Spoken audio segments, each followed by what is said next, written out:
Welcome back on capital news Delhi. चलिए देखते हैं दिल्ली की 25 फटाफट बड़ी खबरें। साथ ही डेली खबरों से अपडेट रहने के लिए चैनल को सब्सक्राइब करने के साथ वीडियो को लाइक करें। दिल्ली में डीडीए का अवैध कॉलोनियों पर शिकंजा। मास्टर प्लान से बाहर घरों पर 3 गुना फीस। 1511 अनधिकृत कॉलोनियों में रहने वाले लोगों को अपनी प्रॉपर्टी का मालिकाना हक देने की प्रक्रिया अब आगे बढ़ रही है। डीडीए ने इसके लिए सभी 1511 अनधिकृत कॉलोनियों की लिस्ट जारी कर दी है। अहम यह है कि अगर बिल्डिंग मास्टर प्लान के नियमों के तहत नहीं बनी होगी तो उन पर 3 गुना अतिरिक्त शुल्क देना पड़ेगा। नोटिफिकेशन में स्पष्ट किया गया है कि यदि किसी बिल्डिंग में मास्टर प्लान के निर्धारित एफआईआर से अधिक निर्माण पाया जाता है तो अतिरिक्त एफआईआर पर 3 गुना पैनल शुल्क देना होगा। इस पैनल शुल्क को डीडीए नोटिफाई करती है। इसका सीधा मतलब है कि यदि बिल्डिंग की हाइट अधिक है या प्लॉट पर नियमों से ज्यादा ग्राउंड कवरेज की गई है तो 3 गुना शुल्क लगेगा। दिल्ली को जाम से राहत। रिंग रोड एलिवेटेड कॉरिडोर का पहला चरण पूरा। 66 साल पहले बने दिल्ली के रिंग रोड पर ट्रैफिक 4 गुना से भी अधिक होने के बाद अब इसे जाम फ्री करने के लिए एलिवेटेड कॉरिडोर निर्माण का प्लान है। रिंग रोड को 6 स्ट्रेच में बांटकर सर्वे किया जा रहा है। एक स्ट्रेच का सर्वे पूरा हो चुका है। यमुना बाजार हनुमान मंदिर से डीएनडी फ्लाईओवर तक करीब 11.5 किलोमीटर हिस्से का सर्वे चल रहा है। पहले स्ट्रेच में 2.5 किलोमीटर मजनू के टीला से चंदगी राम अखाड़ा और यमुना बाजार स्ट्रेच का शामिल किया गया था। इसकी रिपोर्ट भी पीडब्ल्यूडी अधिकारियों ने सरकार को सौंप दी है। दूसरे स्ट्रेच में आईटीओ राजघाट और सराय काले खां स्ट्रेच एलिवेटेड कॉरिडोर निर्माण में आने वाली समस्याओं को हल निकालने पर एक्सपर्ट के साथ बातचीत चल रही है। दिल्ली में एलपीजी सिलेंडर की कालाबाजारी पर बड़ी कार्रवाई। 540 ठिकानों पर छापे, 47 एफआईआर दर्ज। दिल्ली सरकार ने दावा किया है कि राजधानी में अब एलपीजी सिलेंडर की कोई कमी नहीं है और कालाबाजारी के खिलाफ सख्त कार्रवाई जारी है। सरकारी आंकड़ों के मुताबिक अब तक 540 छापों में 2027 सिलेंडर जब्त किए गए हैं। इस दौरान 47 केस दर्ज किए गए हैं। सरकार के अनुसार वैश्विक कारणों से गैस की किल्लत को देखते हुए कालाबाजारी रोकने के लिए खास टीमें तैनात की गई थी। ये टीमें गैस गोदाम से लेकर बाजार तक लगातार निगरानी कर रही थी। खाद्य आपूर्ति और उपभोक्ता मामलों के विभाग ने एक हेल्पलाइन नंबर की जारी किया था जिस पर मिली शिकायतों के आधार पर कार्रवाई की गई। अंबेडकर यूनिवर्सिटी दिल्ली छात्र परिषद चुनाव में एसएफआई फिर जीती 2018 से लगातार। दिल्ली के अंबेडकर यूनिवर्सिटी दिल्ली छात्र परिषद चुनाव 2026 में स्टूडेंट्स फेडरेशन ऑफ इंडिया ने एक बार फिर शानदार जीत दर्ज करते हुए अपनी पकड़ मजबूत कर ली है। एसएफआई इस चुनाव में सबसे बड़ी छात्र संगठन बनकर उभरी और अलग अलग कैंपस में कुल 21 सीटें जीतकर स्पष्ट बढ़त हासिल की है। डॉक्टर, वकील और प्रोड्यूसर बताकर 500 से ज्यादा महिलाओं को फंसाया। प्राइवेट वीडियो के नाम पर करोड़ों ठगे, आरोपी अरेस्ट। दिल्ली पुलिस ने एक शातिर साइबर ठग और ब्लैकमेलर को गिरफ्तार किया। आरोपी की पहचान 35 वर्षीय आनंद कुमार के रूप में हुई जो पश्चिमी बंगाल के नॉर्थ 24 परगना जिले का रहने वाला है। आरोपी खुद को डॉक्टर, वकील, बिजनेसमैन, फिल्म प्रोड्यूसर बताकर ठगी करता था। अब तक 500 से ज्यादा महिलाओं को ठगी का शिकार बनाया गया। आरोपी के पास से करीब 2 करोड़ रुपए की ठगी और वसूली का खुलासा हुआ है।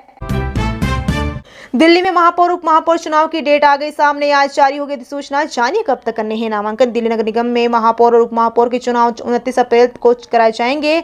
उसी दिन स्टैंडिंग कमेटी के 3 खाली पदों के लिए भी चुनाव होगा। एमसीडी की ओर से इस संबंध में आज अधिसूचना जारी की जाएगी। नामांकन प्रक्रिया 23 अप्रैल तक चलेगी। चुनाव के लिए सदन की विशेष बैठक भी 29 अप्रैल को बुलाई गई है। दिल्ली के ब्रिजपुरी माहौल बिगाड़ने की कोशिश। कंडोम में पेशाब भरकर मंदिर के गेट पर टांगा। दिल्ली के ब्रिजपुरी में राधाकृष्ण मंदिर के गेट पर शरारती तत्वों ने कंडोम में पेशाब भरकर टांग दिया जिससे इलाके में तनाव फैल गया है। दयालपुर थाना पुलिस ने धर्म का अपमान करने का मामला दर्ज किया है। दयालपुर थाना पुलिस ने धर्म का अपमान करने की धारा में केस दर्ज किया है। आरोपितों की पहचान के लिए मंदिर व इसके आसपास के क्षेत्र में लगे सीसीटीवी कैमरों के फुटेज खंगाले जा रहे हैं। गेट पर कंडोम टांगे होने का एक वीडियो सोशल मीडिया पर वायरल हो रहा है। पुलिस ने अभी की है कि भड़काऊ सामग्री पर ध्यान ना दे। चीनी टेलीग्राम से जुड़े साइबर ठग गिरोह का भंडाफोड़। बैंक मैनेजर समेत 3 गिरफ्तार। पूर्वी दिल्ली पुलिस ने चीनी टेलीग्राम चैनल से जुड़े एक बड़े साइबर ठग गिरोह का भंडाफोड़ किया है। इसमें एक बैंक रिलेशनशिप मैनेजर और चाचा भतीजे सहित 3 लोग गिरफ्तार हुए। ये गिरोह भारतीयों के बैंक खाते खाली करने के लिए एपीके फाइल भेजा था और पकड़े गए आरोपी म्यूल खाते उपलब्ध करवाते थे। जस्टिस स्वर्ण कांता शर्मा के सामने पेश हो सकते हैं अरविंद केजरीवाल। हलफनामा रिकॉर्ड में ना लेने का है मामला। अरविंद केजरीवाल दिल्ली हाई कोर्ट की न्यायमूर्ति स्वर्ण कांता शर्मा के समक्ष पेश हो सकते हैं। ये पेशी जज को सुनवाई से अलग करने की मांग वाली अर्जी पर दाखिल अतिरिक्त शपथ पत्र को लेकर होगी। लालू यादव और तेजस्वी यादव को राहत। आईआरसीटीसी मनी लॉन्ड्रिंग मामले में टला फैसला। 6 मई को अगली सुनवाई। राज्य रेवेन्यू कोर्ट ने आईआरसीटीसी घोटाले से जुड़े मनी लॉन्ड्रिंग मामले में लालू यादव, तेजस्वी यादव और अन्य के खिलाफ आरोप तय करने पर फैसला टाल दिया है। दिल्ली की अदालत अब इस मामले में आरोप तय करने का निर्णय 6 मई को सुना सकती है। सीबीएसई 10वीं कंपार्टमेंट 1.47 लाख छात्रों को मिलेगा दूसरा मौका। मई में होगी परीक्षा। सीबीएसई 10वीं के परिणामों में इस वर्ष कंपार्टमेंट पाने वाले छात्रों की संख्या में मामूली वृद्धि हुई है। 2026 में 1,47,172 विद्यार्थियों को कंपार्टमेंट मिली, जबकि पिछले वर्ष ये संख्या 1,41,353 थी।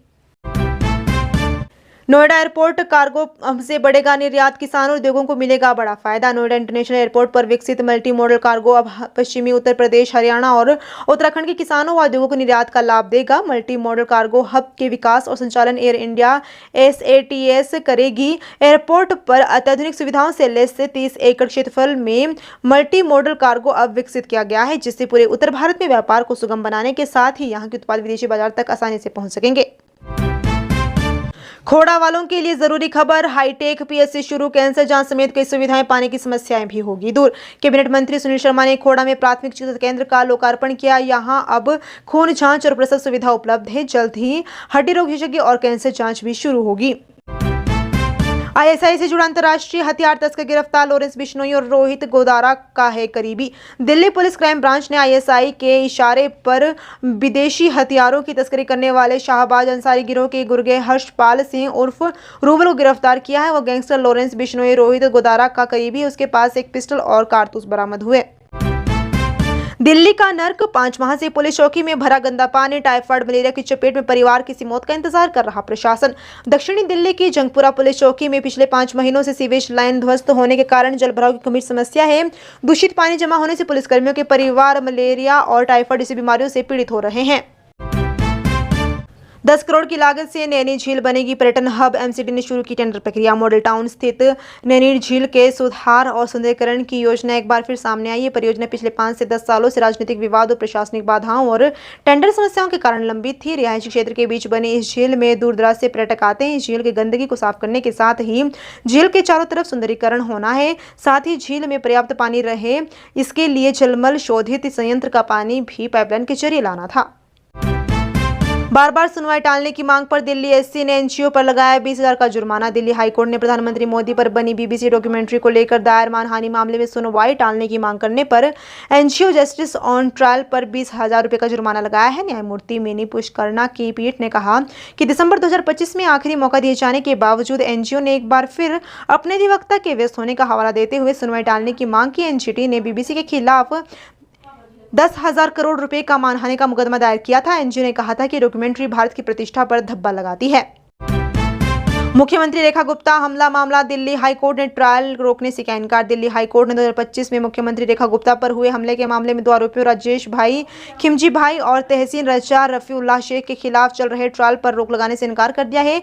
आरोपितों के वकील ने ट्रायल कोर्ट की कार्रवाई को टालने का आग्रह तब किया जब न्यायमूर्ति अनूप चेराम भंभानी की पीठ ने रोहिणी स्थित फोरेंसिक लैब को आरोपियों के मोबाइल फोन की फोरेंसिक जांच में तेजी लाने व 4 सप्ताह में रिपोर्ट दाखिल करने का निर्देश दिया। घर बैठे कर सकेंगे मल्टीमीडिया और मास कम्युनिकेशन। एसोल में नए कोर्स शुरू करेगा DU। दिल्ली विश्वविद्यालय के स्कूल ऑफ ओपन लर्निंग में जल्द ही मल्टीमीडिया, जनसंचार, ऑनलाइन BCom, अंग्रेजी, MBA और कंप्यूटर साइंस जैसे नए कोर्स शुरू होंगे। एकेडमिक परिषद ने विदेशी भाषाओं के डिप्लोमा व सर्टिफिकेट कोर्स को भी मंजूरी दी। छात्रों के लिए खुशखबरी। DU में 1 वर्षीय स्नातकोत्तर पाठ्यक्रम और सेमेस्टर अवे प्रोग्राम को मंजूरी। अधिकारियों के अनुसार एकेडमिक परिषद ने राष्ट्रीय शिक्षा नीति 2020 के तहत तैयार किए गए PG कोर्स ढांचे के आधार पर कई विषयों में 1 वर्षीय स्नातकोत्तर पाठ्यक्रमों को मंजूरी दे दी है। ये फैसला इसलिए भी लिया गया है क्योंकि विश्वविद्यालय का 4 वर्षीय स्नातक कार्यक्रम अब पहले चौथे वर्ष में पहुंच रहा है। इसके साथ ही परिषद ने छात्रों को स्वयं और अन्य ऑनलाइन प्लेटफॉर्म के जरिए पढ़ाई करने की अनुमति दी है। अब छात्र इन प्लेटफॉर्म से कुल निर्धारित क्रेडिट का 5% तक हासिल कर सकेंगे। बेहोश प्रेमिका को मरा समझकर युवक ने कर ली खुदकुशी। युवती को होश आया तो हो गया हंगामा। छानबीन शुरू। दक्षिण पूर्वी दिल्ली के कालकाजी थाना क्षेत्र में एक बेहद ही हैरान कर देने वाला मामला सामने आया। आपस में झगड़ा होने के बाद जब प्रेमिका बेहोश हो गई तो युवक जावेद को लगा कि उसकी मौत हो गई। ऐसे में डर के चलते उसने गेस्ट हाउस में पंखे से लटक कर खुदकुशी कर दी।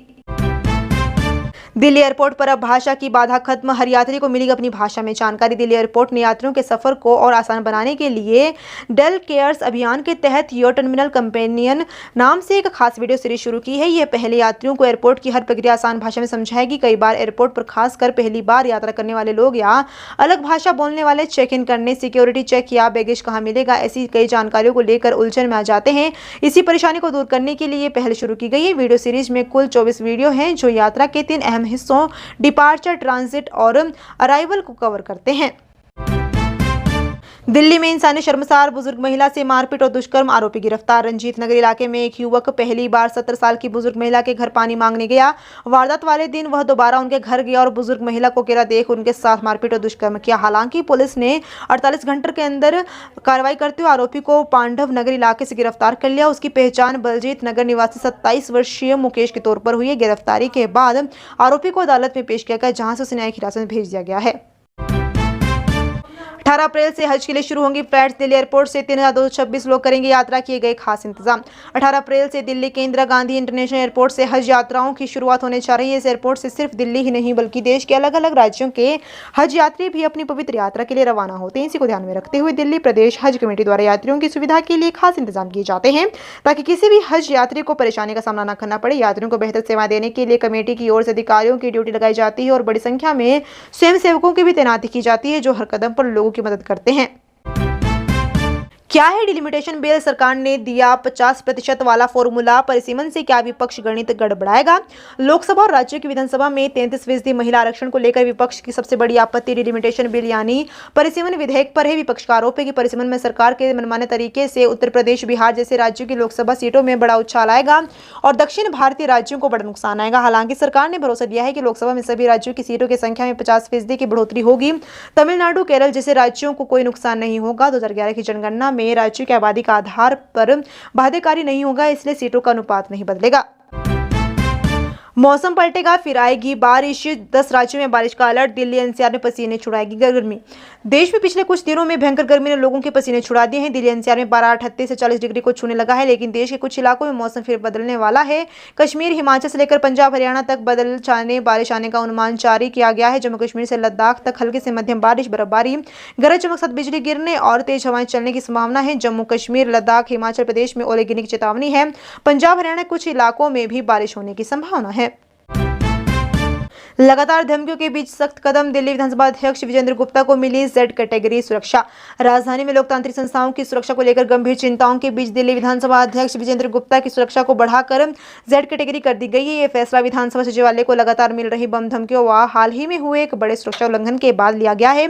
पिछले कुछ दिनों में दिल्ली विधानसभा सचिवालय और स्पीकर कार्यालय को आधिकारिक माध्यमों के जरिए करीब 6 से 7 धमकी भरे ईमेल प्राप्त हुए। इन ईमेल्स में विधानसभा परिसर को बम से उड़ाने की धमकी दी गई थी। 14 अप्रैल को भी अध्यक्ष को इसी तरह की धमकी मिली थी। इस गंभीर मामले को लेकर उन्होंने दिल्ली पुलिस आयुक्त को पत्र लिखकर सुरक्षा व्यवस्था मजबूत करने और पूरे मामले की जांच कर आरोपियों की जल्द गिरफ्तारी की मांग की थी। दिल्ली आबकारी नीति केस, हाईकोर्ट ने केजरीवाल के नए हलफनामे को रिकॉर्ड पर लिया। दिल्ली हाईकोर्ट ने पूर्व मुख्यमंत्री अरविंद केजरीवाल की ओर से दाखिल नए हलफनामे को कोर्ट ने रिकॉर्ड पर ले लिया है। आज केजरीवाल दिल्ली हाईकोर्ट में वीडियो कॉन्फ्रेंसिंग के जरिए पेश होकर नए हलफनामे को रिकॉर्ड पर लाने का आग्रह किया। केजरीवाल ने नए हलफनामे में कहा है कि जस्टिस स्वर्णकांता शर्मा के दोनों बच्चे सॉलिसिटर जनरल तुषार मेहता के अधीन काम करते हैं। तुषार मेहता उनके बच्चों को केस से देते हैं।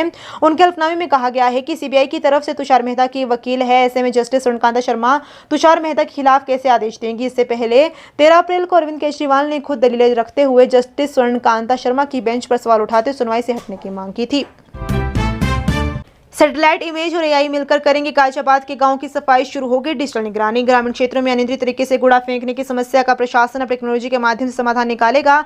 अक्सर देखा जाता है कि लोग निर्धारित डंपिंग पॉइंट्स की बजाय खाली प्लॉट, गांव के बाहर के इलाके या सड़कों के किनारे कूड़ा डाल देते हैं। धीरे धीरे स्थान कूड़ा घर में तब्दील होने लगते हैं, जिससे न केवल प्रदूषण बढ़ता है बल्कि आसपास रहने वाले लोगों को भी गंदगी और दुर्गंध आदि समस्याओं का सामना करना पड़ता है। कई बार देखा जाता है कि कूड़े में आग लग जाती है या फिर जला दिया जाता है, जिससे प्रदूषण बढ़ने की भी संभावना बनी रहती है। ऐसे में अब गाजियाबाद जिला प्रशासन ने इस समस्या से निजात पाने के लिए रणनीति तैयार कर ली है। दिल्ली अग्नि सुरक्षा नियमों में बड़े बदलाव की तैयारी। एलजी ने ईज ऑफ डूइंग बिजनेस और समर एक्शन प्लान पर दिया जोर। राजधानी दिल्ली में अग्नि सुरक्षा तंत्र को और अधिक आधुनिक, प्रभावी और नागरिक अनुकूल बनाने के लिए उपराज्यपाल तरनजीत सिंह संधू ने कमर कस ली है। दिल्ली फायर सर्विस के कामकाज की समीक्षा करते हुए एलजी ने स्पष्ट किया है कि सुरक्षा मानकों से समझौता किए बिना आम जनता और व्यापारियों के लिए ईज ऑफ लिविंग सुनिश्चित करना उनकी प्राथमिकता है। आधुनिकीकरण और बुनियादी ढांचे पर फोकस। बैठक के दौरान उपराज्यपाल ने दिल्ली फायर सर्विस के आधुनिकीकरण और बुनियादी ढांचे के अपग्रेड की समीक्षा की। उन्होंने इस बात पर जोर दिया कि दिल्ली जैसे महानगर में जहां संकरी गलियां और ऊंची इमारतें एक बड़ी चुनौती है, वहां इमरजेंसी रिस्पांस सिस्टम प्रणाली को विश्व स्तरीय बनाना अनिवार्य है। कर्मियों की क्षमता बढ़ाने और नई तकनीकी समावेश पर चर्चा करते हुए उन्होंने कहा कि फायर ब्रिगेड को केवल आग बुझाने तक सीमित नहीं रहना चाहिए, बल्कि उसे प्रिवेंटिव सेफ्टी के मॉडल पर काम करना होगा। दोस्तों वीडियो पसंद आया तो वीडियो को लाइक एवं चैनल को सब्सक्राइब कीजिए और कमेंट करके बताइए कि आप दिल्ली के किस जगह से इस वीडियो को देख रहे हैं। जय हिंद, वंदे मातरम।